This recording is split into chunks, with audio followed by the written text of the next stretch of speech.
Hello and welcome back to part two of how to draw a cat fur white hair thing. Still haven't figured out a title. Today we're going to get neck deep in some details and we're going to start out doing a little bit of shading on this ear.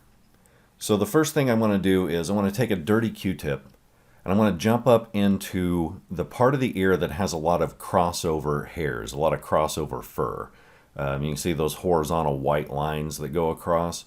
I'm going to start laying in some shadow below those and in places a little bit over the top of those.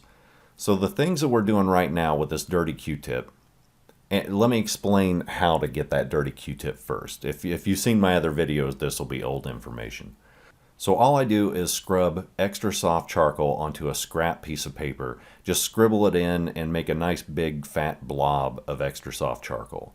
Then I rub that Q-tip in that little splotch, and then I rub the Q-tip onto blank scrap paper, just a blank area of it, to remove a little bit of the power from that blackness that's going to be on the Q-tip.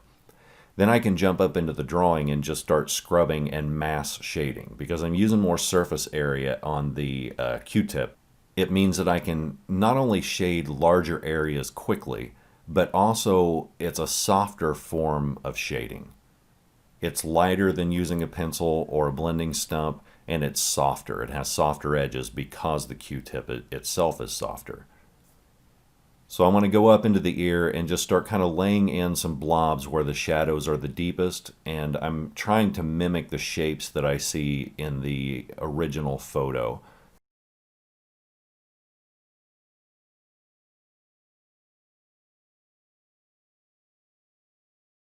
Now, one of the things that we're going to do here is we need to keep in mind that we're laying in a very basic idea of these shadows and these hairs and stuff. So I'm not worried about trying to draw negative space where the hairs actually are, the little clumps of fur. What we're going to do is lay in that soft, fat idea, and then we can use everything from pencils to a Tombow eraser or a kneaded eraser in order to sharpen those up later. So typically what I do whenever I start working on especially large areas like this is I lay it in with a Q-tip so that it's fuzzy, it looks out of focus, and then I decide which areas I want to sharpen up with those extra pieces of equipment. That way, if I decide that I want to keep the ear really blurry, like it's out of focus, we can do that. We can just draw the entire thing with a Q-tip and just leave it as is, and it will look like the camera has focused on the cat's eyes and nose and just the central part of its face, and everything else blurs out. That oftentimes looks really cool on pet portraits, or I do it a lot on landscapes. On this one, we're not going to do that, but it's important to keep it in mind because if you want to change up your pet portrait to make it look more artsy, and I'm making finger quotes that you can't see because I haven't learned how communication works. Anyway, you can totally do that. So while I'm up here, I'm going to get the Q-tip really black. And the way I do that is to rub it in that extra soft charcoal that I talked about a minute ago. But I'm not going to rub some of that off onto blank paper. I'm going to keep it really dark and really black. And then go over to the edge of the ear and start spreading that out on the background and sharpening the edges of the ear so that I can correct the shapes.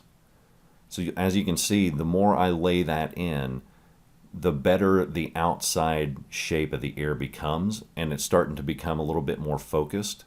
And then all I have to do on the background is blend from the edge of the ear outward and to the left so that there's not like one big line of black area that I've laid in. It's not just like you won't be able to tell that I just scrubbed there. I need to blend it into the background so it looks smooth and becomes one big coherent piece in the background.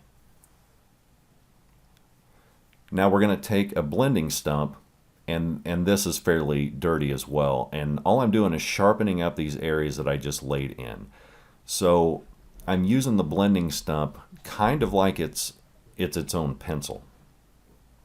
And I'm laying in little individual hairs here and kind of just sharpening up the blotchy areas that we laid in. And the more we do this, the sharper the details will become.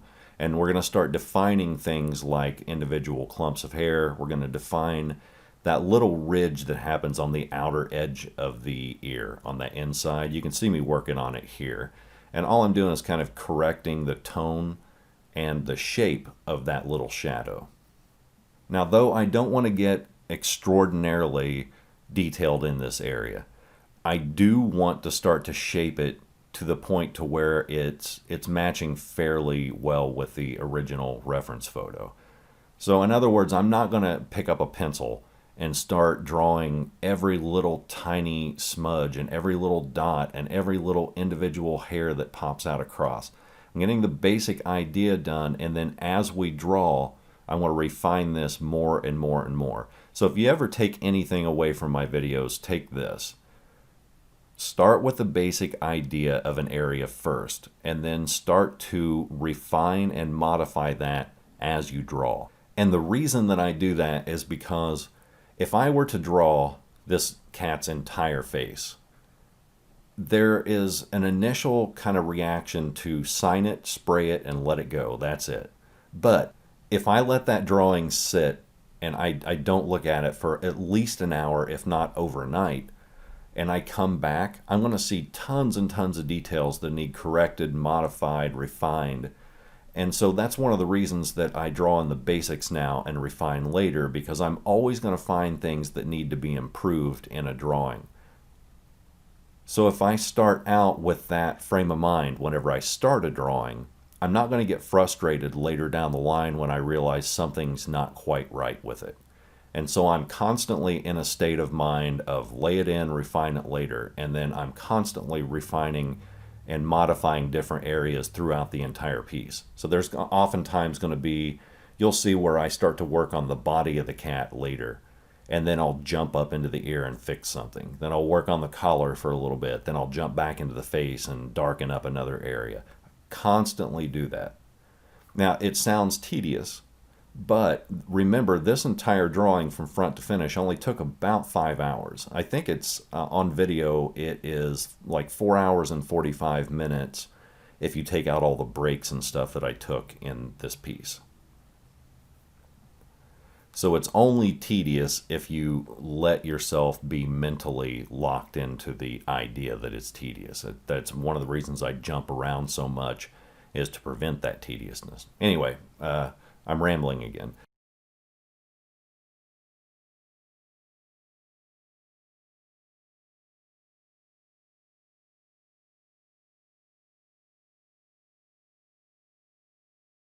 So what I'm doing here with the blending stump is I'm doing exactly what I was just talking about. I'm refining and modifying areas that I've already done.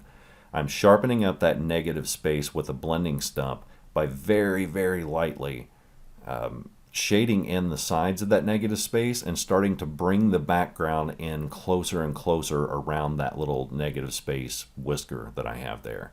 I did the same thing around the edge of the ears. I'll do the same thing on the fur that's on the top of the head. And I'm just making everything tighter and everything sharper. Now, if you missed my first video, I explained that I left this whisker as negative space, but I don't actually suggest you do that unless you want that whisker to be out of focus.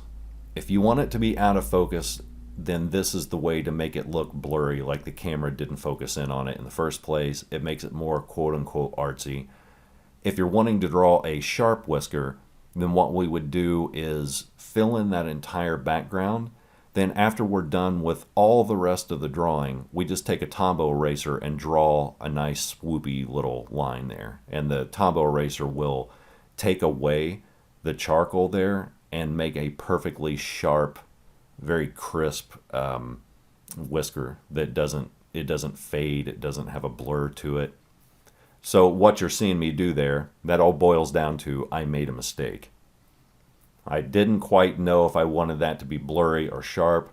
I used negative space and then later realized, I don't really want it blurry. I want it to be sharp, so I had to do some correction there. Anyway, let's pop up over to the little triangle overlapping clump of hair there in the middle of the cat's ear. I'm going to start laying in the shadows that represent clumps of hair, and I phrased it that way for a reason. The biggest mistake, the number one mistake that I see people make when they draw pet portraits is they take their pencil and they just start drawing in individual hairs. And they don't quite realize why their pets don't look realistic after they're done, and it's because their drawing looks like they took a pencil and just started drawing in a whole bunch of hairs that all go the same direction, have the same swoop, and it makes it look like they think the pencil marks themselves are the hairs. What we're actually doing is we're putting in shadows that represent little clumps of hair. And because that's the way the eye actually perceives it, you don't see individual hairs on a person's head unless it's under very specific circumstances. Like one, you're very, very close to it. Or two, there's some extremely hard lighting and you can see the hair outlined against a contrasting background. Normally, the way you see hair is you're far enough away that you see, like on a brunette, you see black or brown mass with little highlights that go in between those massive colors. The same thing's going to happen on a pet. You're not going to see really the individual hairs that make up the fur. Those hairs are going to clump together and your brain is going to perceive that as more of like a solid mass with highlights and dark areas. So each one of these little strokes that I'm making with a blending stump is closer to representing, let's say, 15 or 20 hairs that are clumped together, and as a whole unit, those are casting a single shadow, like a collective shadow. So all I'm doing is I'm looking at the reference photo and I'm isolating little shapes and individual shadows that cover the cat's whole face rather than these little individual hairs, and I'm dropping them in as a much larger block. Then we can go back and do what we were talking about earlier, which is refining those and modifying those later. So if we want to sharpen up hairs and make single hairs appear, then we can do that later. That's more of a fine detail thing. We're not worried about fine details right now. We're worried about the idea that there's a shadow that is along about a third of this cat's face that's this shade, and another shadow that goes along the cat's mouth and cheek that's a slightly darker shade. We're worried about those overall concepts first. So even here in the ear, I'm going to start to define some of these hairs that go, or clumps of hair that go horizontally across the ear, but I'm not worried about making those really sharp just yet. I'm just putting in the basic shape, the basic curve, and then those dark lines that I'm dropping in there only represent a border. They represent the shadow that lays behind those ears, behind the hairs, where you can see through the hair to the ear itself. We're just dropping those in. Those are going to be kind of a border. You can see through them. But they in no way represent the actual hair itself.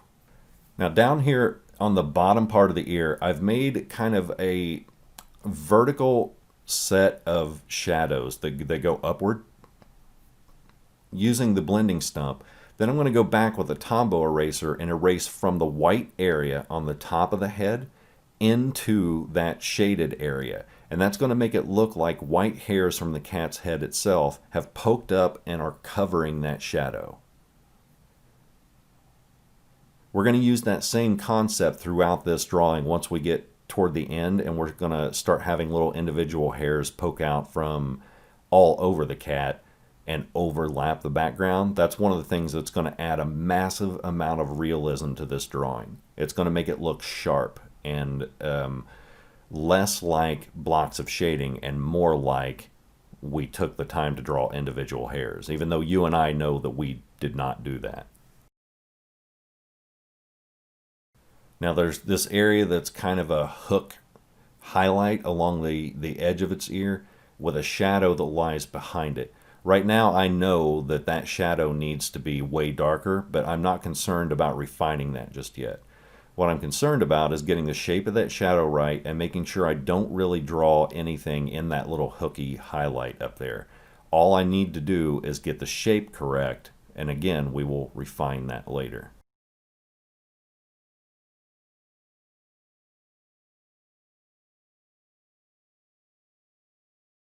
Once I have that down, then I'm going to jump back into the ear and start slowly shaping and modifying the horizontal hairs that go across the ear. I want to bounce back up into this section several times.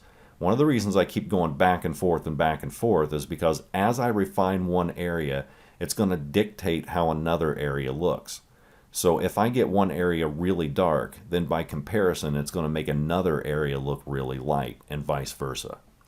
So as I lay in some detail on the bottom part of the ear, it's going to make the top part of the ear look a little bit lighter, so I'll jump up and do some refinement. Then I'll notice that dictates another area, and it's perceptually changed, if that's a word. And so I'll kind of fix and modify that. I want to bounce back and forth and build my shadows interlaced with each other. Every shadow on a portrait like this connects in some way. And so we're creating the illusion of realism. Therefore, we need to make sure that that illusion is consistent throughout the entire drawing. So I'll bounce from one area to the other.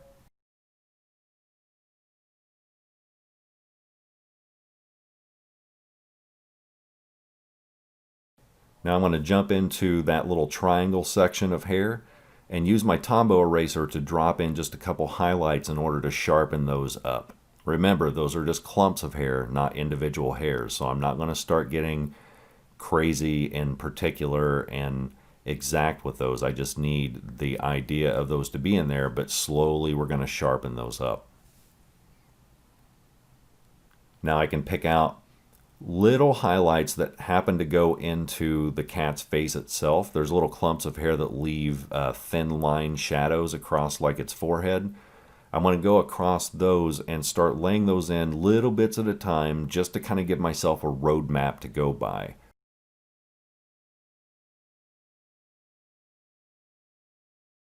Now, whenever I get enough patrons to where I can buy a decent camera, I'm going to set up a secondary camera that's much closer to the work and at an angle so that you can see way closer what I'm actually doing, how the pencil's touching the paper, but that's a little ways down the road. I'd like to have a 2 camera set up so that not only can you see this from overhead, but you can get right up close to the pencil, blending stump, eraser, and all that, and get a very, very close view of what I'm doing right on the paper.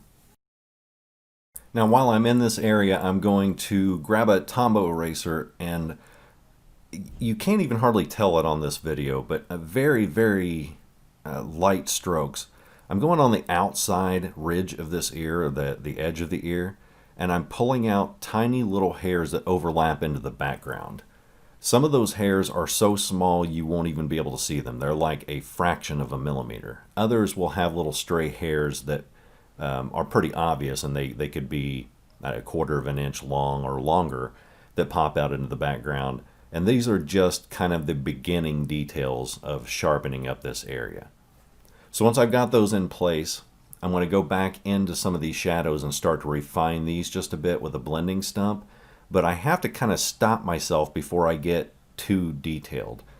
I think the biggest mistake that I personally could make is getting too detailed too quickly. Now, if you're an artist who's more comfortable doing that, then by all means spend all the time in the world on this and get it perfect before moving on. But for me, it's better, like I mentioned earlier, probably several times, to start with the idea and then sharpen up, as we go. But I'm now in the stages where I'm kind of having to go back up into the ear. Let's sharpen up some stuff. Let's darken up some shadows. Then let's move to this next area. Now, to break up that very black shadow that's in the background there, what I'm doing is the same thing I did with the edges of the ears and the face, which is starting in the white area outside of that black shadow and lightly pulling little individual hairs into it with a Tombow eraser. We don't want to put a lot of pressure on this because if we do, the eraser is going to get fatter as we put pressure on the page, and we're going to have kind of more of like a smear mark than a sharp hair. So I'm just going to throw those in, and it breaks up that shadow a little bit and makes it look like less of a blob. Then what I'm doing is I want to grab I don't remember if this is an H or a B graphite, but regardless, I want a very, very light line in order to sharpen up some of these little clumps of hair. And all I'm doing is putting a very, very light shadow on the bottom sides of them, because some of these shadows that are behind the clumps of hair to where you can see through to the ear, that's actually what we're drawing in, and those shadows are a little bit dark.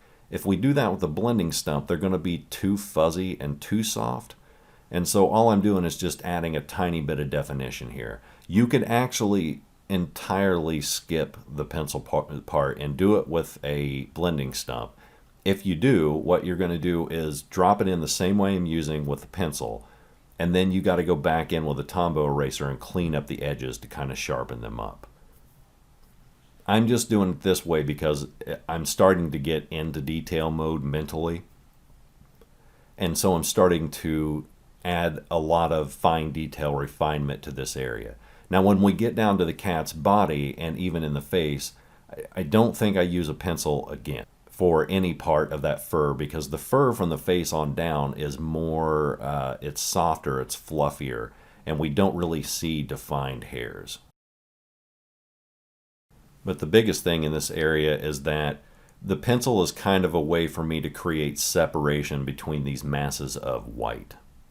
Then I want to go back in with a Tombow eraser and drop in, again, some arching hairs that go over the top of that shadow behind them.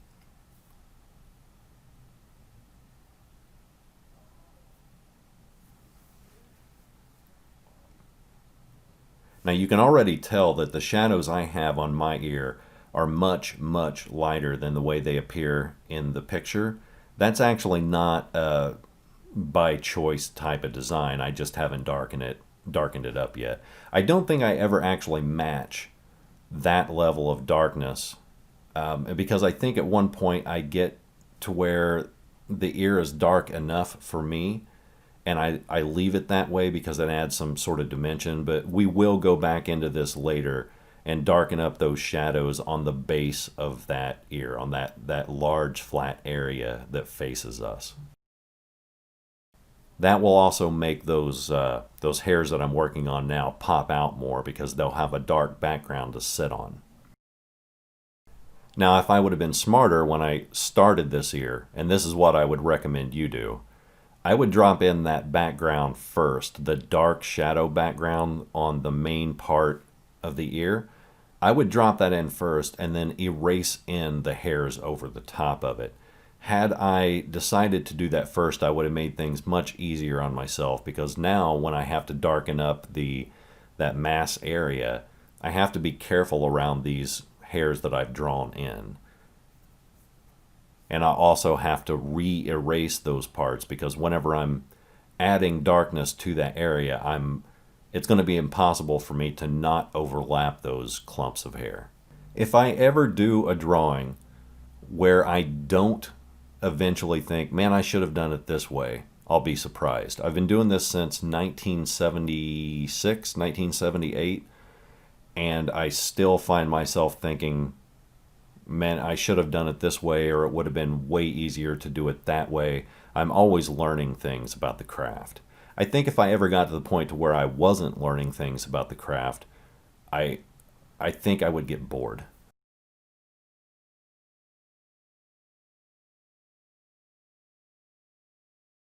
Now I'm doing two things here. I'm going to grab a Q-tip, and this is where I realize, man, this needs to be a lot darker. But it also needs to be a lot smoother.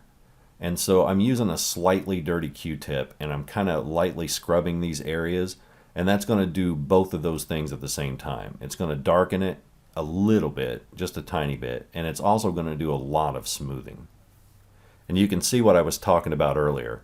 I'm now since I've done that, I had to overlap some of those clumps of hair, which means I need to go back in with a Tombow eraser and re-erase those areas. I try not to do that a lot, and the reason is because the more you erase an area, the more damage you're doing to the actual paper. You're going to eventually start to burnish the paper or create these little soft, kind of fuzzy areas where the paper kind of has little micro tears in it, and that can actually affect the way the paper grabs charcoal.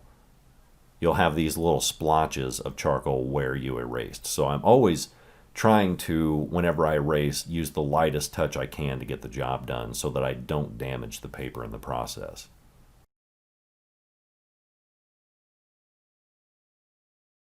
Then lightly, I'm going to go back in and do the same thing, except now my main purpose is darkening. I have a pretty dirty Q-tip here with lots of charcoal on it, and I'm barely touching the paper, and I'm just adding a thin layer of dark gray to this to try to take this up one more level. I'm being a little more careful around the clumps of hair because I don't want to keep going back and, shading, then erasing, then shading, then erasing. So I'm kind of gently trying to step this up a little bit as far as the tone and the contrast in this area. This is all a part of refinement. It's not finishing touches yet, but it is part of refinement. And again, I don't want to get too into refinement in this area. I don't want to lock myself into this area for the next 5 hours. So I want to try to get some of this done and then force myself to leave it alone. That way later I can come back to it, and upon first glance after it's been sitting all night, or at least for an hour or two, I'll come in and look at that and go, oh yeah, this definitely needs to change. This part needs to darken, this part needs sharpened, etc. It'll pop out after you walk away and clear your mind of the drawing. There's a lot of times where I have to tell myself, you're being finicky, leave it alone. And at that point, that's generally where you'll see me jump to an entirely new area.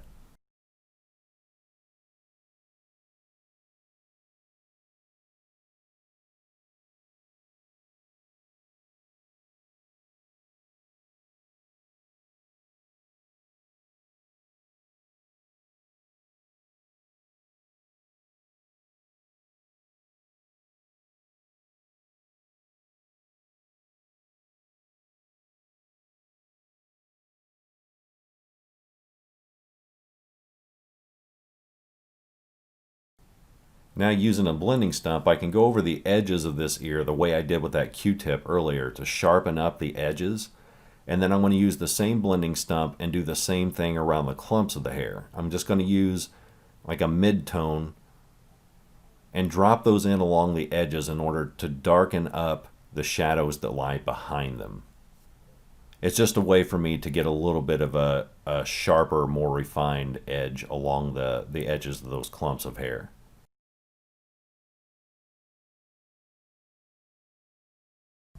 I'll do the same thing along the side of the cat's face where you can see those dark shadows that are along the left-hand side and the bottom. I'm drawing in and just kind of quickly adding single lines that are darker than the rest, and then I'm going to blend those out into the bulk of the shadows too. Again, I know this area is not dark enough, but I'm starting to refine it a little bit more to make that its own special area.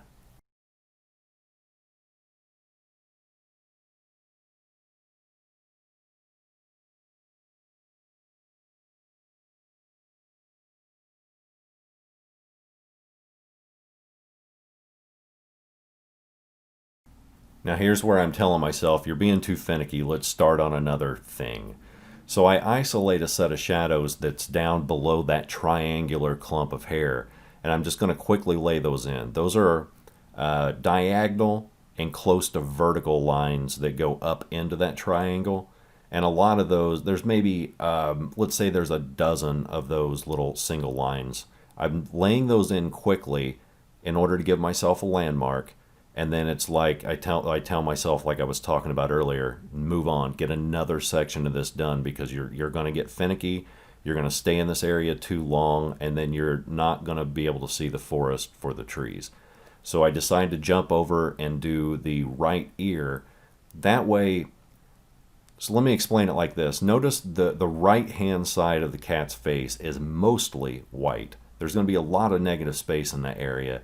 and we're not going to have to do a lot of drawing. So I can make more of this cat's face come to life if I drop in something extremely simple like the right ear. Our right, its left. We'll speak from our point of view since the cat doesn't have any say in this drawing. So the right ear. All I got to do to make that happen is drop in an elongated triangle shadow along the top. Then erase a white highlight along that top. Then while I got my Tombow eraser in my hand, I can start defining the individual hairs that come off the top of its head and the top of the ear.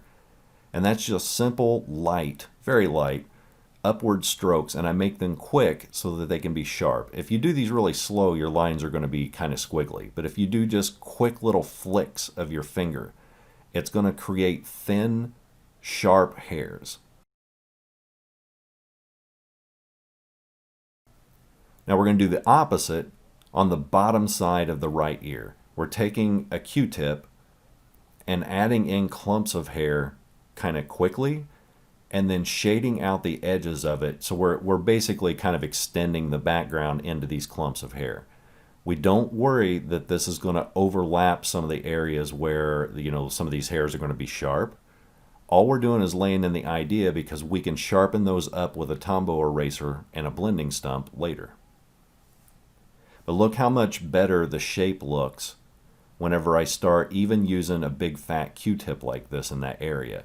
It's starting to look more like an ear with clumps of hair sticking out of it rather than just one big blob of negative space white. This is our very, very first level of refinement for this area.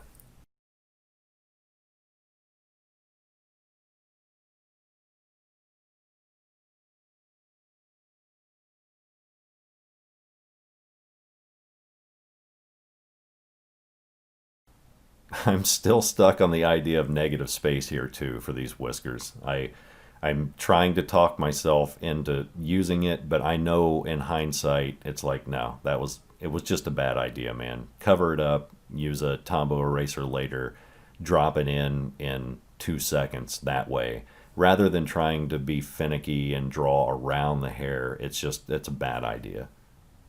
But like I mentioned in the first video, if we wanted those hairs to look like they're out of focus, we could leave those exactly like that, and it's fine. It looks like out of focus hairs. But that's not what we're going for by the end of the drawing. Anyway, let's jump up into the inner part of the ear, and that's just a very soft shadow that we can make, again, using a Q-tip. By using horizontal strokes there, we can make the illusion of clumps of very soft, fluffy hair. Now I'm being careful not to get too dark in this area because that ear is a lot lighter than the other one. It's also further away from the camera just slightly. So this ear can be a little bit out of focus and probably would look better if it is. So I'm being careful to not go too dark here. I'm just laying in a base horizontal coat with my Q-tip. Then we can go back in later with things like a blending stump, a Tombow eraser, and we can do whatever sharpening we want to do later down the line.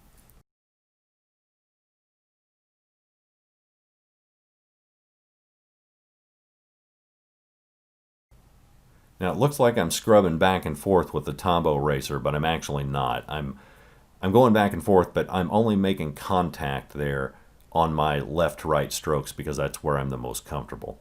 And I'm just kind of adding little hairs that overlap or overlay that shadow behind it. Then I'm going to go on the outside of the ear and start laying in small individual hairs that pop out over the top of the background. And that's going to create the illusion of sharpness there too, because any of the extra very, very subtle shadows that I've laid over the tops of those hairs, the Tombow eraser will create a highlight over the top of that and make it look even sharper.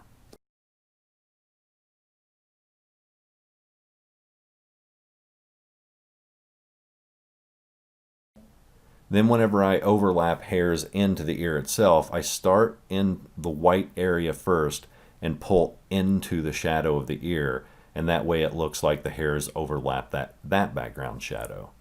Typically it boils down to whenever you're doing dark shadows, you'll start in a dark area and pull into white. So that would be like darker hairs and things like that. When you're doing highlights, I typically start in white areas and pull into darker areas so that it looks like hairs that are catching light go into that area rather than start in that area.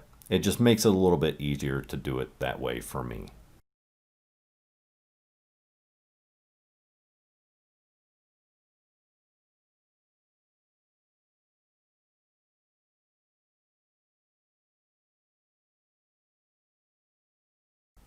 Then I can go back in with a blending stump and I'm just going to kind of define these outside hairs by using the side of the blending stump and pulling. So basically what I'm doing is I'm taking that background and I'm pushing it into those clumps of hairs so that it looks like you can see through them. Once I've defined those hairs, I look back up into that whisker, the negative space. This is really kind of the first time I've looked at it and thought to myself, you idiot. So I've started to define that a little bit more with a blending stump. And then I grab a Tombow eraser and I'm like, let's just drop that in and see if it looks good or bad with that big highlight down the middle. Now, fortunately, it looked good for me. So it has a tiny bit of a negative space glow around it, and I'm actually fine with that because it almost makes it look like a filtered photograph. So I drop in that highlight quickly, and then I'm like, okay, it looks good. Move on. Don't touch it. Don't be finicky. So I'm going back into the shadows along the left-hand side of its face and starting to add a little bit of darkness and definition in that area. Because remember, we just finished that ear on the right, which is a really light set of shadows. Looking at that area is going to change the way we see the shadows on the left-hand side. It's going to change the way we see the shadows underneath the ear. And so comparing those two areas is going to let me know, okay, these shadows need to be darkened up because they don't really compare with the shadows that are on that right ear. So I'm always looking at different sections and modifying based on what I just drew. So one of the things that I repeat over and over in old videos that are on YouTube and whatnot is I draw based on what I've already drawn. I look at what I'm drawing while keeping in mind the things that I've already drawn, and then we're going to modify each of those areas based on each other. Everything interlaces, everything interlocks. If you just draw one section, move to another, and never do modifications, it's going to look like a jigsaw puzzle. This ear is not going to fit with the face. The face is not going to fit with the collar. And it's going to look like you drew a bunch of different drawings in different styles or different pressures and just kind of pasted them together.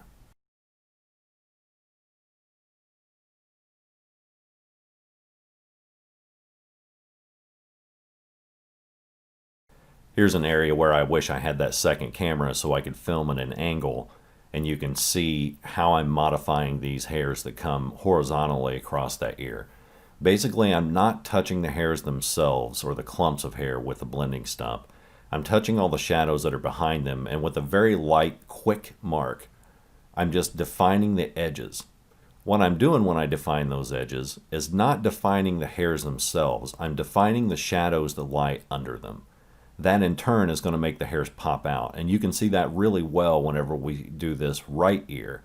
I used kind of a pretty tough black mark on the middle bottom part of it, and it made that clump of hairs in the middle pop right out.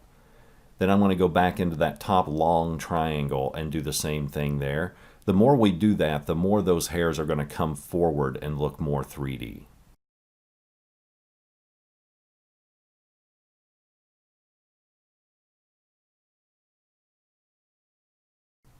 Now we're going to start working the shadows from the base of the ear into the face. So there's one mid-tone shadow that goes across its forehead and over the left eye. But before I start doing that area with a Q-tip, I want to at least get some of the landmark areas out of the way. So you'll see me laying in at least the beginnings and the shapes of little clumps of hair. I'll do that around the ear as well, and that's going to be part of the refinement that makes this thing gather more and more detail. But the whole point of doing this area is I want to finish up the ear and I want to start working my way into the cat's face and giving myself more landmarks to work from so that I can make sure the overall shadows that I put on the left-hand side stay in exactly the right shape. Shape is everything. I know I mention it a lot, but portraits that look odd and they look almost alien, they look good, but you're like, there's something off here, is almost always not because of shading, but because the shapes are wrong, the anatomy is wrong.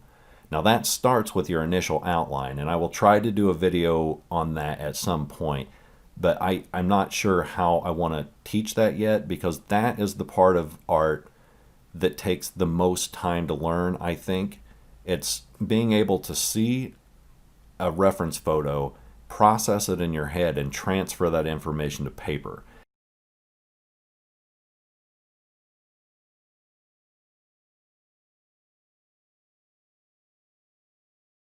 But while I'm doing this shading and stuff like that, part of my outline that I'm doing here, and I'm doing a lot of this by eye. I've got an outline, but I'm modifying that outline as I do the shadows.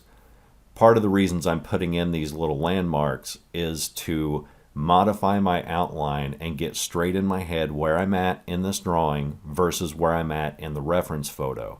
So I'm giving myself landmarks like here's an S-shaped squiggle, here's a C-shaped and a U-shaped collection of a clump of fur, and I'm getting those in first, and then I can go back in and do mass shading later. That's what I'm doing right here around the bottom parts of this ear. Now with no detail at all, I'm going to start doing the same thing down here. I'm going to start adding in, it's diagonal but it's almost horizontal. I'm going to start doing the shadow that way because we're going to trick the paper into producing hairs. We're going to trick the human mind into seeing hairs here. But all we're doing is scrubbing in a light shadow using those horizontal, slightly diagonal lines, and then we'll modify that and darken it later. But right now, even now, that looks like a whole bunch of hairs that are shooting down and to the left, and we've put no detail into that whatsoever. But we're using the same principle we talked about through the entirety of this drawing. We're dropping in a basic idea of that shadow first and refining it later. So the biggest thing that I'm thinking of right now is not, I want to make the illusion of hair. It's, I want this shadow to have this shape. So I'm more concentrating on the outside edges of these shadows than I am the shadow themselves.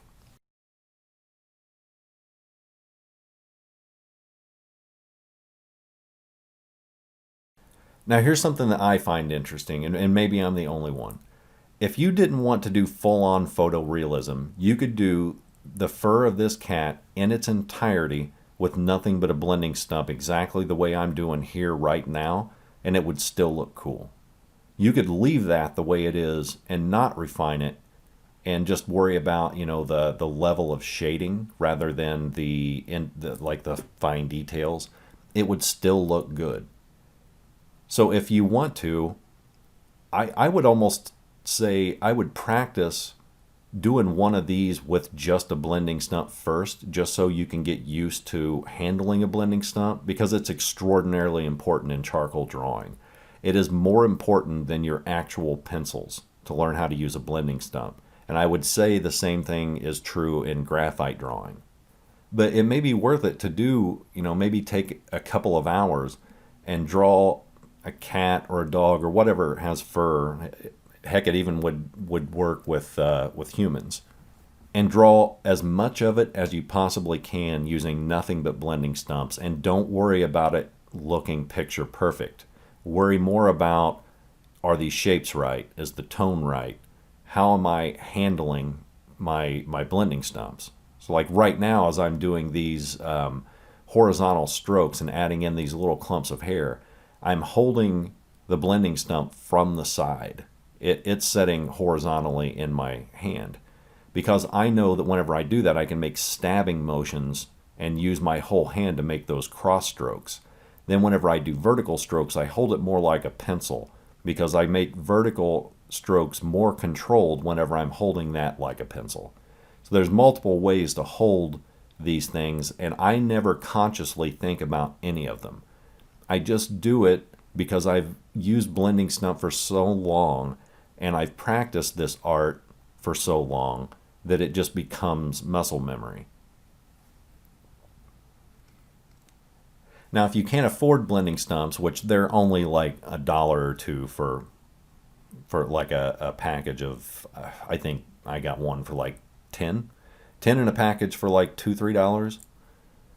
You can actually create these yourselves. Just take a newspaper or printer paper or whatever and roll it extremely tightly.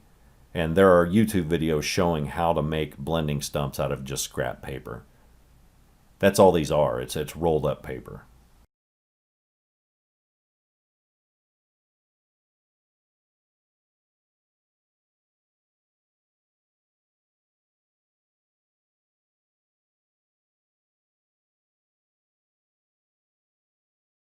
Now here's where your eye needs to be really trained. There's one whisker that comes out right across the middle of the cat's face. Right behind that whisker, the shadow that's along the left side of its face has 2 to 3 different tones. Right in the middle, it's so subtle. It's really it's barely noticeable. But there's an area that's lighter than the rest right smack dab in the middle. The outside edges of the shadow are a little bit darker. Then right in the middle of its cheek, it's just a tiny bit lighter than the rest. So what I'm doing here with the blending stump is I am shading around that area first to remind myself that that area exists. Then I'll be modifying that a little bit later when I start getting into darkening and lightening both of these areas. Because I need to remember that it's there, and I need to remember that if I don't get that area just a tiny bit lighter than the rest, this entire shadow in this area is going to look flat and two-dimensional.